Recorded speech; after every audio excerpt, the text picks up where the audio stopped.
তৌহিদের কথা যখন বলা হয়েছিল মানে তৌহিদুল উলুহিয়া, আর দ্বীনে ইসলামে তৌহিদে রুবুবিয়তকে তৌহিদুল উলুহিয়ার জন্য দলিল হিসাবে পেশ করা হয়েছে। কেমন করে? এটা একটা গুরুত্বপূর্ণ পয়েন্ট শুনতে। তৌহিদ রুবুবিয়ত মানে আল্লাহর কাজগুলি আল্লাহর জন্য খাস করা, তাই না? তো এটা কিসের দলিল? তৌহিদুল ইবাদা বা তৌহিদুল উলুহিয়ার দলিল, হ্যাঁ, কাফেরদের বিরুদ্ধে, মুশরিকদের বিরুদ্ধে। কেমন করে? সেটা এইভাবে যে যখন সবকিছু আল্লাহই করছেন, তোমরা স্বীকার করছো যে এগুলো কে করে, সৃষ্টি কে করেন, রিজিক কে দেন, হায়াত মতের মালিক কে, ভালো মন্দের মালিক কে, সবকিছু যখন আল্লাহই করছেন, আপনার আমার সবকিছু আল্লাহই দিচ্ছেন, তো আমি ইবাদতটা আবার আল্লাহ ছাড়া অন্য কাউকে কেন দেবো? বুঝতে পেরেছেন? আমার ইবাদতটা আল্লাহর জন্য হবে, যিনি সবকিছু দেনেওয়ালা, সবকিছুর মালিক। এটা হচ্ছে কিসের দলিল?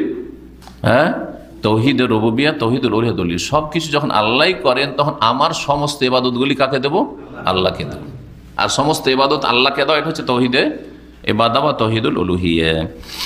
তো তৌহিদুল ইবাদার ক্ষেত্রে হ্যাঁ তারা চরম বিরোধিতা করলে। এটা কেমন কথা? আজাল আল আলিহাতা ইলাহান ওয়াহিদা, সূরা সাদে রয়েছে। অবাক হয়ে তারা বলল, কি আশ্চর্য ব্যাপার, আরে এত আমাদের উপাস্য দেবদেবী আছে, সবগুলিকে একবারে নাকচ করে দিয়ে এক এলাহ সাব্যস্ত করলো। মোহাম্মদ কি করলো? ইন্না হাযা লাশাইউন উজাব, নিশ্চয়ই এই মোহাম্মদের এই কথা তো হ্যাঁ অবাক করা কথা, ওজাব আজীব থেকে, আশ্চর্য কথা এটা। তার আশ্চর্য হতো, এটা কেমন কথা হলো যে আমাদের লাতুজ্জা মানাত আর হোবাল এসবের পূজা চলবে না, হ্যাঁ, ফরিয়াদ করা চলবে না, তাদের কাছে মান্নত পেশ করা চলবে না, তাদের কাছে উৎসর্গ করা চলবে না, বলি দেওয়া চলবে না। জি, রেসালাতের বিষয়েও তাদের দ্বন্দ্ব। এটা কেমন করে হইতে পারে? আসছে কথাগুলি বিস্তারিত, সেজন্য মানুষ কি করে রসুল হইতে পারে? আর মানুষই যদি হয়তো মোহাম্মদ আবার কেন রসুল হবে? এটি এতিউটো, এই ধরনের বিষয়গুলি। পুনরুত্থান, এটা আবার কেমন করে হইতে পারে? মানুষ মরে গেল, কয়েকদিন পরে সরে গেল, পচে গেল, ধীরে ধীরে শেষ হয়ে গেল, সব পচে সরে সব শেষ, তারপর আবার কি করে পুনরুত্থান হবে? এটা কি করে হইতে পারে? এটা অসম্ভব কথা। কোরআনে এই বিষয়গুলি বিভিন্ন জায়গায় আল্লাহ উল্লেখ করেছেন না? জি হ্যাঁ। প্রথম লেখক শুরু করেছেন পুনরুত্থান নিয়ে বা আখিরাত নিয়ে। তিনটি বিষয় বললাম না? দ্বন্দ্বের বিষয়বস্তু ছিল তৌহিদে উলুহিয়াত আর রিসালাত আর আখিরাত বা পুনরুত্থান, আল বাস বাদাল মউত, মৃত্যুর পরে যে ওঠানো হবে, এটা তাদের কাছে আশ্চর্যজনক বিষয় ছিল, আর এটা তাদের কাছে অসম্ভব বিষয় ছিল। এটা বিবেক মেনে নিতে পারে না। কি যুক্তিতে এটা কথা বলছেন? কি যুক্তি যে নিশ্চিহ্ন হয়ে গেল? গোস্ত তো কয়েক মাসের মধ্যে পচে সরে শেষ, হাড্ডিগুলো কয়েক বছরের মধ্যে পচে সরে 30 বছর বা 35 বছরের মধ্যে শেষ, তাহলে তারপর উঠাবে কি করে? কি করে উঠা হবে? এসব কথা বলতো। তো কিছু আয়াত এখানে উল্লেখ করেছেন শেখ। তারা বলতো আইদা মিতনা ওয়া কুন্না তুরাবা ওয়া ইজামা, আচ্ছা বলো তো, আমরা যখন মারা যাব আর আমরা মরে মাটি হয়ে যাব, সরে পচে, ওয়াইজামান হাড় হাড্ডিতে পরিণত হব, মানে একটা সময় থাকবে যে হাড় হাড্ডি শুধু থাকবে, আবার আর একটা সময় হয় যে হাড় হাড্ডিও থাকবে না, এবার সব মাটি হয়ে যাবে, মাটিতে মিশে যাবে। আইন্নাল আমাবউসুন, তারপরেও কি আমাদের পুনরুত্থান হবে, উঠানো হবে? আরে মোহাম্মদ কি বলছে এগুলো? আবাউনাল আউয়ালুন, এবং আমাদের বাপদাদাদেরকেও, আমাদের পূর্বের যুগের বাপদাদা, ওরা তো আরো আগে মারা গেছে, ওদেরকে উঠানো হবে। সূরা সাফাত আয়াত নম্বর 17, সূরা কাফির আয়াত নম্বর 3 শুরুতে রয়েছে কাফাল কুরআনিল মাজিদ বাল আজিবু আন জাআহুম মুনযিরুম মিনহুম ফাকালাল কাফিরুন হাযা শাইউন আজীব আইযা মিতনা ওয়া কুন্না তুরাবান যালিকা রাজুম বাঈদ। তারা বলতো আইযা মিতনা, আচ্ছা যখন আমরা মারা যাব, হ্যাঁ, ওয়া কুন্না তুরাবান, আর মরে আমরা মাটিতে মিশে যাব, তারপর আবার উঠানো হবে।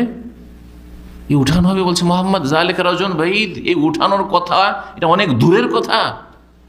যেমন আমরা অনেক লোককে বলি, আরে তোমার কথা দূরে রাখো, অনেক দূরের কথা। যালিকা রাজুম বাঈদ, এই উঠানোর কথাটি অনেক দূরের কথা। জি, কোন একটি জিনিস যদি লব্ধ না হয়, অসম্ভব আপনার হাসিল করা, তখন ভারতের একটি প্রবাদ আছে, ফার্সি যুগের প্রবাদ, মানে ওই মুঘল যুগের প্রবাদ হবে, দিল্লি হনুজ দূর আস্ত, দিল্লি অনেক দূরে। এটা বাংলাতে হয়তো অনেকে বলে থাকে, আরে দিল্লি অনেক দূরে, তার মানে তুমি যে কথা বলছো এটা স্বপ্ন শুধু, এর কোনো বাস্তবায়ন হবে না। আরও তারা বলতো হালনা দুল্লুকুম আলা রাজুলিন, কাফেররা কি বলতো আল্লাহ কোরআনে বলছেন, রহস্য উপহাস করে। একটা তো ছিল, একটা পর্যায়ে ছিল যে উপহাস করতো, তার সাথে সাথে অবাক হয়ে আর উপহাসও করতো। হালনা দুল্লুকুম আলা রাজুল, আরে শুনেছো একটা লোক আছে মক্কায়, ওর কথা শুনেছো, ইউনাব্বিউকুম, যে তোমাদেরকে এমন একটা কথা বলছে বা সংবাদ দিচ্ছে যে এজা মুযজিতুম কুল্লা মুমাজ্জাক, যখন তোমরা সরে পচে টুকরো টুকরো হয়ে যাবে। এত সুন্দর বইটা, সরে পচে টুকরো টুকরো ছিন্ন ভিন্ন হয়ে যাবে, ছড়িয়ে ছিটিয়ে আছে হাড্ডি। জি, তারপরে নিশ্চিন্ন হয়ে গেলে, এটা একটা স্তর মানুষের সরা পচা কিন্তু টুকরো টুকরো হয়ে পড়ে আছে। আর তারপরে এমন একটা সময় আসবে অবশেষ। তো এই সময়টার কথা বললে কাফেররা বলছে ইন্নাকুম লাফি খালকিন জাদীদ, এই লোক বলছে যে তোমাদেরকে নতুন করে আবার সৃষ্টি করা হবে, নতুন করে আবার সৃষ্টি করা হবে। তারপরে তারাই মন্তব্য করতো যে এই লোক কি কথা বলে, আফতারা আলাল্লাহি কাযিবাই, আল্লাহ সম্পর্কে মিথ্যা রচনা করছে, আমবিহি জিন্নাহ, নাকি পাগল হয়েছে। এই ধরনের কথা, যদি কোনো কথা একটা অসম্ভব কথা হয়, তাহলে মানুষরা কি মন্তব্য করে, আরে পাগল রে পাগল, দেখো পাগল। হ্যাঁ, কেউ যদি এটা অশিক্ষিত লোক বলে যে আমি বাংলাদেশের রাষ্ট্রপতি হব, লোকে কি বলবে, দেখো দেখো পাগল, মাথা খারাপ হয়েছে, তাই না?